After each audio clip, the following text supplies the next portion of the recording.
সেনাবাহিনীর ম্যাজিস্ট্রেসি পাওয়ার আছে তাদের নির্বাচনী কেন্দ্রে অ্যাক্সেস করার ক্ষেত্রে কোনো ধরনের সিভিল অ্যাডমিনিস্ট্রেশনের কলের প্রয়োজন হওয়া উচিত না। তারা আচরণবিধি লঙ্ঘন করে মাইক এবং সাউন্ড বক্স ব্যবহার করছেন। নির্বাচন কমিশনের যে সক্ষমতা নির্বাচন আয়োজন করা এবং পক্ষপাতহীনতা সেটা প্রশ্নবিদ্ধ হয়। বাংলাদেশের অন্যতম একটি রাজনৈতিক দল তারা তাদের নির্বাচনের প্রচারণা শুরুই করেছেন আচরণবিধি লঙ্ঘনের মধ্য দিয়ে।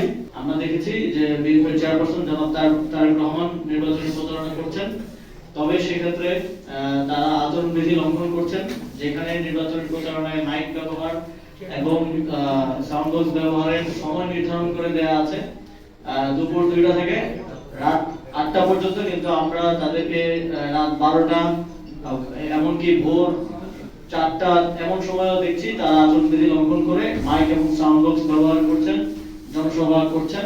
আমরা নির্বাচন কমিশনকে আহ্বান জানাবো এই ধরনের আচরণবিধি লঙ্ঘনের ক্ষেত্রে যখন একটা পার্টির সর্বোচ্চ পর্যায় থেকে আচরণবিধি লঙ্ঘন করা হয়, এটা আসলে ইঙ্গিত করে যে এই নির্বাচনে এবং অন্যান্য সকলকেও উদ্বুদ্ধ করে আচরণবিধি লঙ্ঘন করার জন্য। আমরা ইতিপূর্বে দেখেছি নির্বাচন কমিশন একটা ব্যাখ্যাহীন ভাবেই আমাদের আহ্বায়ক সহ আমাদের দুজন প্রার্থীকে শোকজ দিয়েছে, কিন্তু এইভাবে স্পষ্ট আচরণবিধি লঙ্ঘনের পরে যখন নির্বাচন কমিশন কোনো ধরনের ব্যবস্থা নেয় না, তখন আমরা আমাদের পূর্বের যে অবস্থান নির্বাচন কমিশন সম্পর্কে সেটা আবার পুনর্ব্যক্ত করতে হয়। নির্বাচন কমিশনের যে সক্ষমতা নির্বাচন আয়োজন করা এবং পক্ষপাতহীনতা সেটা প্রশ্নবিদ্ধ হয়।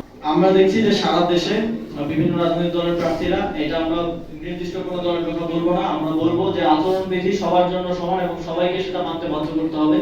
প্রার্থীরা পোস্টার ব্যবহার করছেন, এবার স্পষ্টভাবে পোস্টার ব্যবহার করায় নিষেধাজ্ঞা রয়েছে নির্বাচন কমিশনের পক্ষ থেকে। নির্বাচন কমিশনকে অবশ্যই তাদের যে নিয়মগুলো সেগুলো বাস্তবায়ন করতে হবে। আমরা আরেকটা বিষয় অত্যন্ত সংখ্যার সাথে দেখেছি, আমরা বিগত নির্বাচনগুলোতে দেখেছি যে সেনাবাহিনীকে কেন্দ্রের বাইরে দাঁড় করিয়ে রাখা হয়, কেন্দ্রের বাইরে দাঁড় করিয়ে রেখে ভিতরে রাতের পথ হয়, ভিতরে ভোট কারচুপি হয়, সিভিল অ্যাডমিনিস্ট্রেশন এর সাথে এক ধরনের যোগ সাজসের মাধ্যমে ভোট কারচুপি হয়। এবারের নির্বাচনেও খুবই আশঙ্কাজনকভাবে আমরা দেখেছি যে যে বিধি তৈরি করা হয়েছে সেখানে সেনাবাহিনীর সদস্যদেরকে কেন্দ্রের বাইরে থাকতে বলা হয়েছে এবং বলা হয়েছে যে যদি সিভিল ম্যাজিস্ট্রেট তাকে ডাকেন তাহলে সে ভেতরে যাবে। এখন আমাদের প্রশ্ন হচ্ছে, সেনাবাহিনী বাংলাদেশে এই গণঅভ্যুত্থানের পর থেকে ডেপ্লয়েড আছে এবং তারা ম্যাজিস্ট্রেসি পাওয়ার নিয়ে ডেপ্লয়েড আছে। যখন সেনাবাহিনীর নিজস্ব ম্যাজিস্ট্রেসি পাওয়ার আছে তখন আবার কেন তাকে সিভিল ম্যাজিস্ট্রেট ডাকতে হবে? যখন আপনি পুরোটাই সিভিল ম্যাজিস্ট্রেটের কাছে ছেড়ে দেন, ঠিক আগের প্রক্রিয়ায় আবার নির্বাচনী এই বিধিটা করেন, তখন স্পষ্টভাবেই বোঝা যায় যে সিভিল অ্যাডমিনিস্ট্রেশনের সাথে একটা আন্ডারস্ট্যান্ডিং এর মধ্য দিয়ে এবার ইলেকশনে এক ধরনের রিগিং এবং এক ধরনের ইঞ্জিনিয়ারিং করার একটা ষড়যন্ত্র আছে। আমরা মনে করি বাংলাদেশ সেনাবাহিনীর যারা মাঠে দায়িত্বে আছেন তারা অত্যন্ত সৎ এবং দেশপ্রেমিক।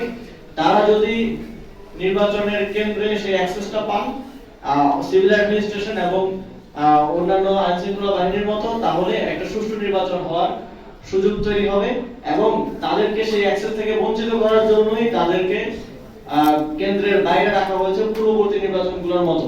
যেহেতু সেনাবাহিনীর ম্যাজিস্ট্রেসি পাওয়ার আছে, তাদের নির্বাচনী কেন্দ্রে অ্যাক্সেস করার ক্ষেত্রে কোনো ধরনের সিভিল অ্যাডমিনিস্ট্রেশনের কলের প্রয়োজন হওয়া উচিত না। আমরা সরকারকে এবং নির্বাচন কমিশনকে এই যে বিধি ধারণ করেছেন এটা পুনর্বিবেচনা করে এটা পুনরায় পরিবর্তন করার দাবি জানাচ্ছি।